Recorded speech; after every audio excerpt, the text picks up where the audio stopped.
Hi, my name is Alvin Ainsworth. Thanks for watching an episode of APTV. Today I got Roshena Campbell, who's running for Deputy Lord Mayor with Nick Rees. Roshena's going to share her vision, her motivations, her story behind her campaign, and why you should be voting for the Rees team.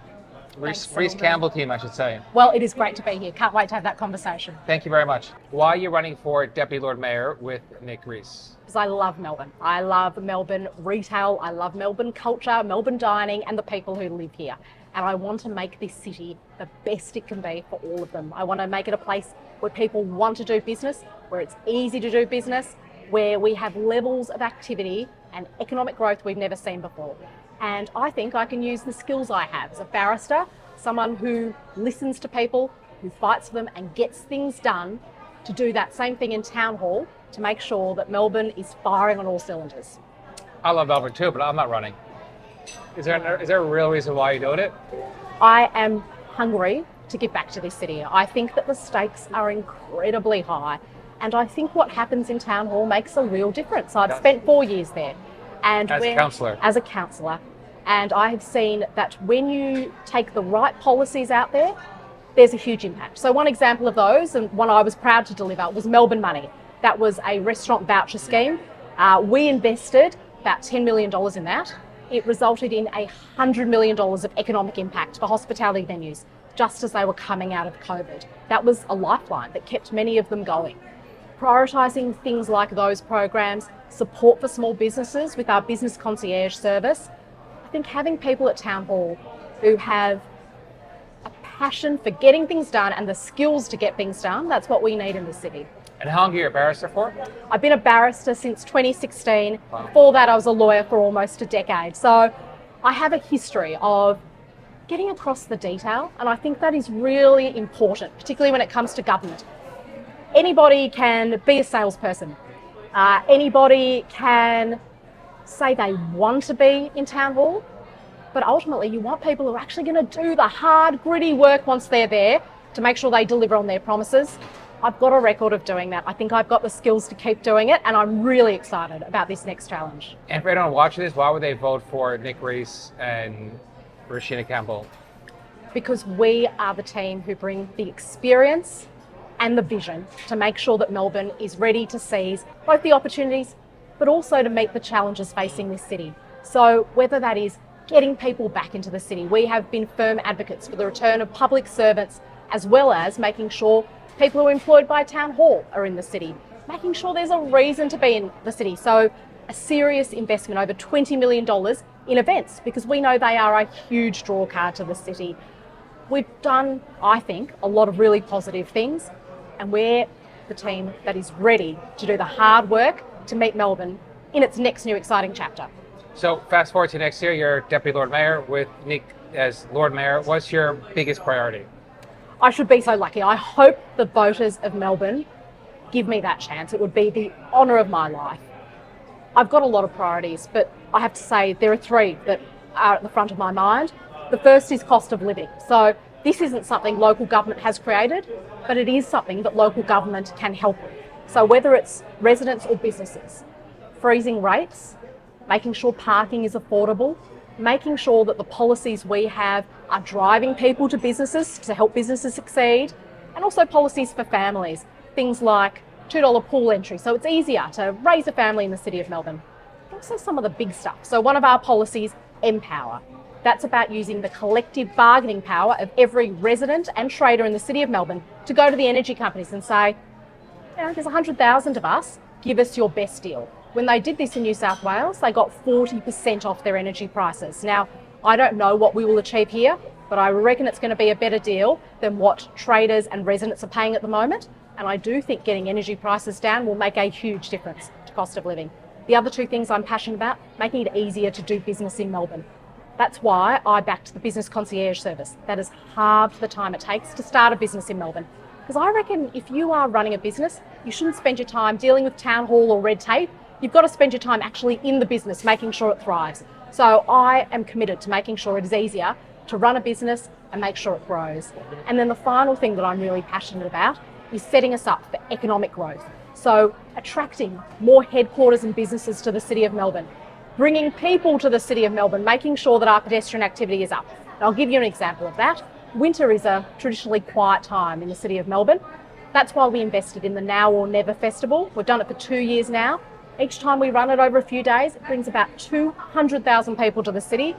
They spend around $14 million. So that is a huge economic impact using the levers we have at Town Hall.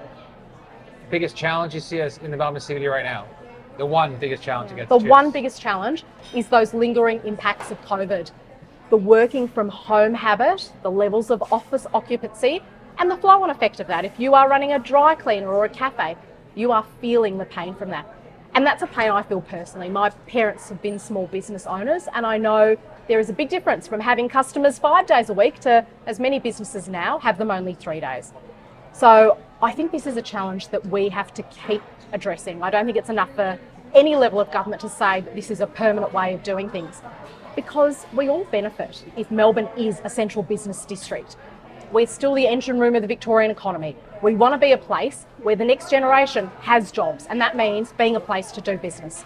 At Town Hall, our view is, unless you are on some sort of flexible workplace arrangement, you should be in the office 5 days a week. So we Or the town hall employees. Yep, that's right. So most people who are employed by Town Hall actually have had to be at work 5 days a week anyway, because they're things like lifeguards or maternal nurses or librarians. We're all on the same team. So our view is, whether you're a lifeguard or you're working behind a desk, you play your part. We have to be leaders in this space, and we are absolutely calling on the city's biggest employer, the state government. They control 13% of the entire workforce, to play a leadership role too and get their workers back. Why aren't they doing it? Look, I don't pretend to understand the motivations of the state government, but I do understand the impacts of not having those workers back. I look at the pedestrian encounters up that end of town, and what we have observed is, while the rest of the city, both private sector and Town Hall, has actually been returning at a pace, the state government has not. It's not fair to the businesses at that end of town. It's also not fair to Victorians. These are salaries that we are paying for. We deserve the benefits of people who are turning up to work, being productive, working together collaboratively, doing their best work, and supporting the city, the Melbourne CBD, that is the engine room of this state's economy. I'm with you. You talk about your parents. So you've been quoted talking about your proud roots as an immigrant family. Your parents moved here from India. Yes. You were born here, and your background in the Hindu religion. How's that translated to your campaign? Well, Melbourne is an incredibly diverse city. I think it makes us stronger. And I believe that, for my part, I want to play a leadership role in encouraging that diversity. So I think it's really important that we allow our multicultural communities to flourish, whether that's supporting events like Chinese New Year, the Greek festival, Hanukkah, the Pillars of Light. We want our multicultural communities to know that we're going to showcase them, their celebrations, because they make Melbourne richer and stronger. And I also know, because I speak to many small businesses around this town, many of them are started by immigrant families who are trying to build something better for themselves and their kids. I want them to know that the people at Town Hall have their back, that we're going to cut the red tape, make it easier to get things done so they can spend more time growing that business and then getting home to their families, and less time dealing with bureaucracy. Your parents must be profoundly proud of you and what you've achieved.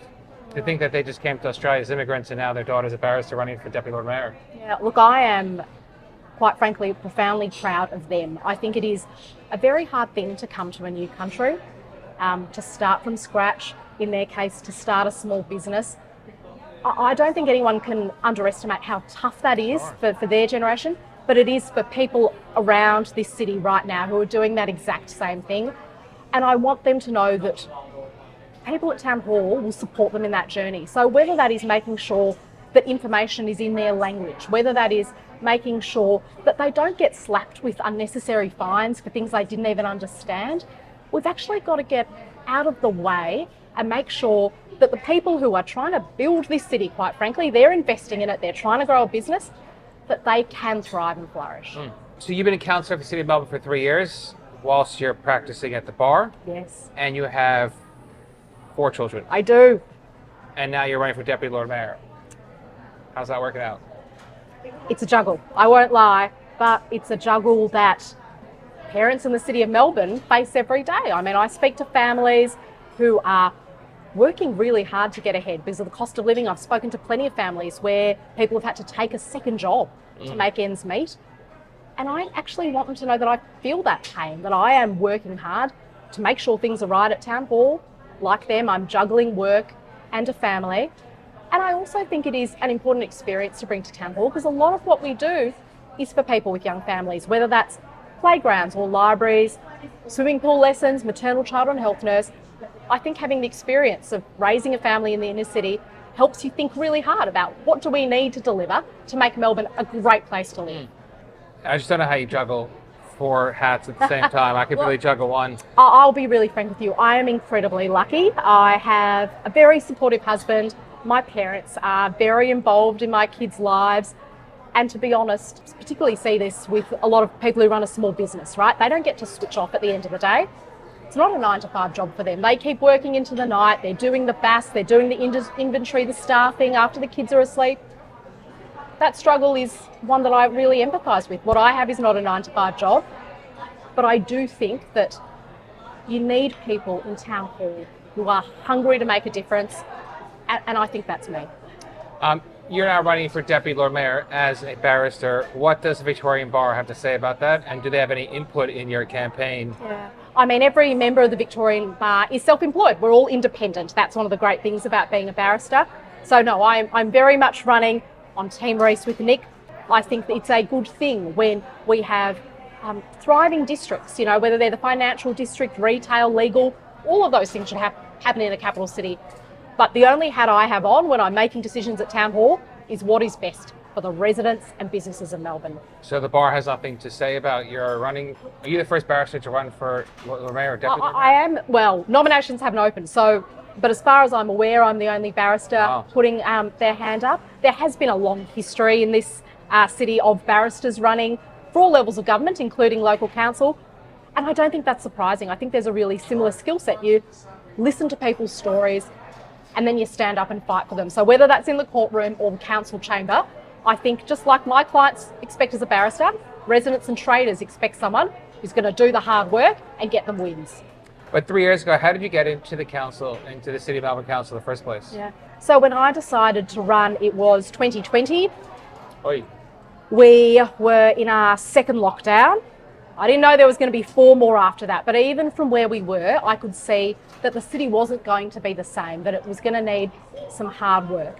And with that mindset about being passionate for business, small business, for families, I thought that I had the right skills to bring to Town Hall at that time to be a really strong voice. And I'm delighted I did it then. So things like delivering the Melbourne Money Scheme that gave hospitality $100 million of economic impact, delivering an events calendar that has brought people back, and also delivering business concierge that's halved the time it takes to start a business in the City of Melbourne. I didn't know what the challenges were going to be, but I'm so proud to have had the opportunity to meet them. I just want to sign on. I use concierge a lot. Oh, great. And I feed a lot of businesses into them, a lot. Yeah. I become friends with Mark and Lisa from it. Oh, good. Well, I just think it is so important that there is one point of contact when you do the City of Melbourne. It's the best thing you guys have. What's your biggest source of motivation? Honestly, it is the stories I hear when I talk to people. So I think one of the most important things to do as a councillor is to get out there, right? You can't be sitting in Town Hall making decisions. So I will speak to people when I'm buying a coffee, when I'm in a shop. I will take the time to just go around and ask people how things feel on the ground. Because, to be honest, it has to be the experience at the coalface that guides what we do in Town Hall. So if people say to me, hey, it took me this long to get this permit, or this fee you've got's not fair because that's not my busy season, they're the bits of feedback that I take back to Town Hall when we set our budget, when we decide which services to deliver. And I think that is the most important thing. Anyone who thinks they've got all the answers, they're kidding themselves. The people who have the answers are the people at the coalface, the people who deal with Town Hall because they're a trader or they're a family. I've always listened to them and my commitment is to keep doing that. Nick Reece have a Labour background. You have a Liberal background and have identified as a Liberal. How's that going to work? I'm really proud. As a team. Yeah, I'm really proud that we are a unity ticket. So I really don't think party politics should be in local government. I think local government is all about delivering what people are asking for. If you are there with those party politics blinkers on, I think you're doing the community a disservice. So Nick and I come to this from different ends of the political spectrum, but with aligned values, because we are speaking to traders and residents every day, and we're hungry to make the right decisions for them. So for example, when traders and visitors and residents said to us, e-scooters were a blight on this city, that they spent their day tripping over them or having someone race up the footpath and almost collect them, we took action. One of the first things Nick did in his few weeks he's been Lord Mayor is cancel those e-scooter contracts because they weren't benefiting our city and they weren't helping the people on those e-scooters. They were turning up in emergency rooms, half of them with head injuries. So we make the right decisions based on the evidence before us, and I think that's what people deserve from their representatives. Is that common to have running mates with two different political spectrums? So in the City of Melbourne, there has been a common theme of unity tickets being elected, and I think the reason for that is this. When it comes to local government, people want to know, what is the impact going to be on me day to day? So we have a vision for that. That is lower rates, that is cheaper parking, that is cheaper access to services, whether it's sporting grounds or pools, that is cheaper electricity, cheaper power bills. It's having the back of business, it's backing a major events calendar, and it's making Melbourne a city we are all proud of. So I think if that is the vision that people want for this city, we're the team for them. In 2022, you personally opposed the bike lane policy, and you had to step down from your position as the transport portfolio. Looking back at how that's played out, would you do it again? Would you have done it again back then? So when I opposed those bike lane motions, my concern was one that I heard from traders and residents and visitors, that the way those bike lanes were designed was making it harder to get to and move around the city. And my view is sometimes, particularly in political office, you've got to pause and think, is this the right decision? Should we keep going? There's a real temptation to embark upon a journey and to just keep going that way. I was listening to those people and I thought there was a need to reconsider the design of those bike lanes. I am really happy about the position Council then reached, which was to pause and reconsider the design of those bike lanes. That happened after I left that portfolio. I think what that all shows is I'm never going to hesitate to stand up for people. When it comes to listening to people and actually being a strong voice for them in the council chamber, I think that does have a value. And I think my track record shows that I'm never going to hesitate to do that. Are you getting sick of selling yourself so hard in this campaign mode? It seems exhausting, and you seem like a genuine, kind person. It doesn't look like it's your... Well, can I tell you from this? what I know of you. Honestly, it is a privilege that people give up their time to have these discussions with us as part of the campaign. So I'm so grateful to you, Zelman, for doing this. Like, it is a service to the people of Melbourne. I also am conscious that everyone who stops us at a train station or as we're doing a street stall to share their experience, they're doing us a great service. So to be honest, it's a privilege to be out on the campaign trail. Doing it. It's hard work to be doing what you're doing, and not many people will put themselves through this, or their family, or their careers. Yeah, look, I mean, I'll be really honest, I love it. I have come from a family that has a long history of volunteer work. I've always loved volunteer work. Now, this isn't volunteer work, but it comes from that same motivation, one of service and wanting to give something back. And to have the opportunity to do that, I think, is actually a privilege, which I don't take lightly. And it's a big responsibility as well. It is a big responsibility. And at the end of the day, I think that voters have a really tough task ahead of them, right? They're going to hear a bunch of different promises, a bunch of different visions. And I think what they've got to ask themselves is, one, is that something I want? But two, and almost more importantly, do I trust this person has the skills to deliver? What's their track record? And mine, I think, is really clear. I've done the hard work to get the budget back into surplus. I've done the hard work to deliver programs that benefit traders and residents, and I want to be judged on that record, but also my personal record of saying we need to do more to make it easier to get to the city, to park in the city, to make sure the city is clean and safe. And I'm really, really excited about delivering that next agenda.